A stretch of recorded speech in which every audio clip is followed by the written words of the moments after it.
Hello, my name is Oscar. I'm a rising senior at the King's Academy. And for my starter project, I did the useless machine. And basically what the useless machine is, it's sort of like a box-shaped machine where when you flick the lever, a tiny arm comes out and hits the lever back to its original position, essentially just closing box. So that's why it's called the useless machine, because it's literally useless.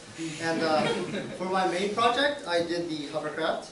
And so what a hovercraft is, for people who don't know, like an actual hovercraft, rideable one, is a vehicle, and it pretty much just has like air underneath the hovercraft, and it can run on like water, ice, mud, and land.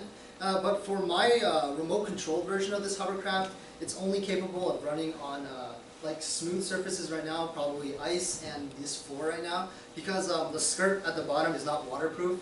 So if water was to get in, like everything would be destroyed. So right now, I'm only going to be demoing it on land. And so yeah, I'm going to do my demo, but I won't be talking much during my demo because it's going to be very, very loud. So I just want to give you guys a heads up that you guys can cover your ears because I won't be talking either. So like, yeah, it's going to be really loud. So go ahead and cover your ears if you can. Oscar, you want to move it in front of the stage? Oh yeah, I'm going to plug it in first. I like how everyone kind of just like scooted back just a little bit. Shocked by you one too many times.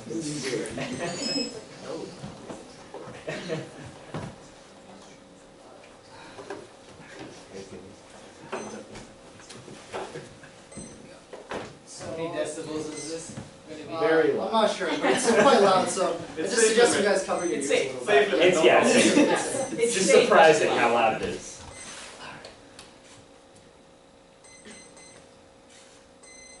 So I have to first turn on the lift. And then I go across.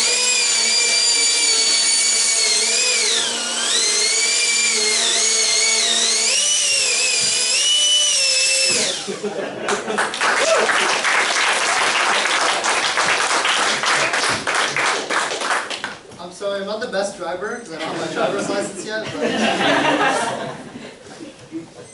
let me unplug this for safety reasons. Alright, so essentially how the hovercraft works is at the bottom there's a skirt, and I poked many holes in here, and I try to keep it as even as possible. So essentially there is a motor in the middle, and it provides lift for the hovercraft. So it once the center motor is on, the skirt expands, and air starts flowing out each one of these little holes. And so basically that just creates an air cushion underneath the skirt, so it can kind of just slide across the land. But for my design, like, since my hovercraft is really heavy and we just have one centralized motor, like it doesn't completely slide super smoothly, but it slides smoothly enough so at least I can like somewhat control it. And so the interesting part about the hovercraft is the bottom layer, the base of the hovercraft, is actually made of 3 different layers. So the top layer is just a piece of by the way, the material made out, the structure of my hovercraft is made out of a material called Depron, which is somewhat like a foam board, and it's just really sturdy. So the base is made of the same Depron. So what the first layer of Depron is just a main layer, and it's structured like, it's cut out like the structure of my hovercraft. And there's all there is to the first layer is just a hole in the middle to allow the fan to blow into the other layers. And the second layer is where it actually gets interesting. So for the second layer, I cut out a piece of, multiple pieces of Depron, and I arranged them in a position where the air could be distributed evenly throughout all sides of the skirt. So if I didn't have this layer, like all the air would just go rushing down into the skirt and like puff up one area. So this airflow system allows the air to travel smoothly around, so it can actually distribute the air like more evenly. And the bottom layer is also just a plain piece of Depron, no cuts and anything. It's just to block the air and allow it to flow smoothly. And another interesting thing about this is the servo in the back. I actually had a few challenges with the servo because like I didn't know really where to put it, because if I put it in the center, it would be blocking this motor, but if I put it at the end, I was scared it would compromise balance. So eventually I just found the best way to put it was just to cut a slot in the Depron in the back and then hot glue it in, and it still provided like a really balanced like thing for my hovercraft. And some challenges I had with this was actually coating. So like one person may ask like, what kind of coating would go into this, because this is like a a pre-built remote controller. So for one of my modifications, I decided to make my own controller. So right here, I haven't made the entire controller, but here's like somewhat of a prototype. So I thought of like the most simple way and the most effective way to run the entire hovercraft using just a simple like joystick from an Xbox controller. So basically what I planned to do was have the left and right just steer with the servo, and then have up and down to move, and have the middle button to be pressed down as a toggle switch for the lift, because the lift doesn't have to change at all. It's going to be like a constant value throughout the entire flight. And so the main thing about the coding is like I was pretty new to it because I haven't learned C yet, because at school I learned Java, so I wasn't really experienced in C. And even though Java gives an edge when learning C, it was still pretty hard for me to do this because there was a lot of, I never like had two things communicate with each other. So it was really difficult to get these two wireless chips to communicate with each other.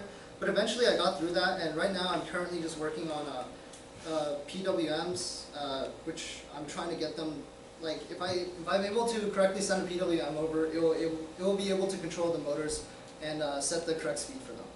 And overall, I just say like, this was an amazing camp. I really enjoyed building stuff, and because this project is mainly hardware, but I was also able to get experience in software, which I really appreciated because I'm interested in both hardware and software is pretty fun. And I realized software is pretty fun from this project.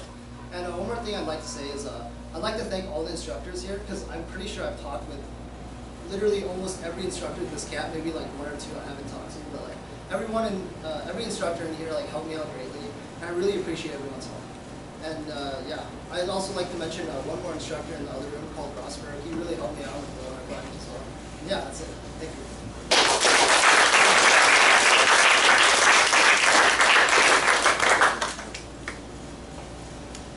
You said PWMs instead of PWM.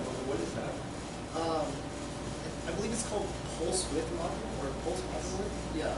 And so essentially, if you guys know what sine waves are, they're kind of like triangle waves, and depending on the size of the sine wave, I'm not sure if I'm explaining this correctly, but depending on the size of the sine wave, they'll send a signal to the motor to tell it to turn how fast and like how much. So how fast can those motors turn? Pretty fast. I mean, like fast enough to where it can hurt you. So you just don't. Have you ever tested the longest range it worked from?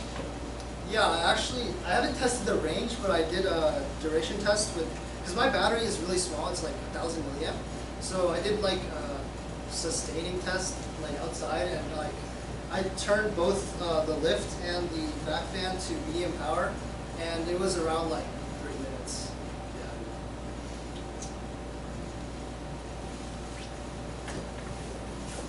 Did you have the Batmobile symbol on the front where that came from? Oh yeah. So for the Batmobile symbol in the front, Sahas actually gave me the suggestion. Like he said it would be really cool to have something in the front. I was like, yeah. And then we just decided on like a Batman symbol would be pretty cool. And I just went into the other room and used a 3D printer and printed the Batman symbol for aesthetics. And yeah, that's it. So is the lift variable?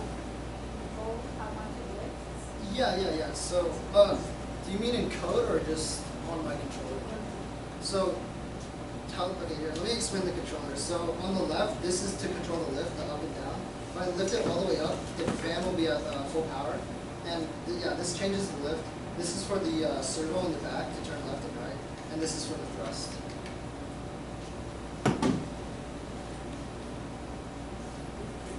Thank you, Rob.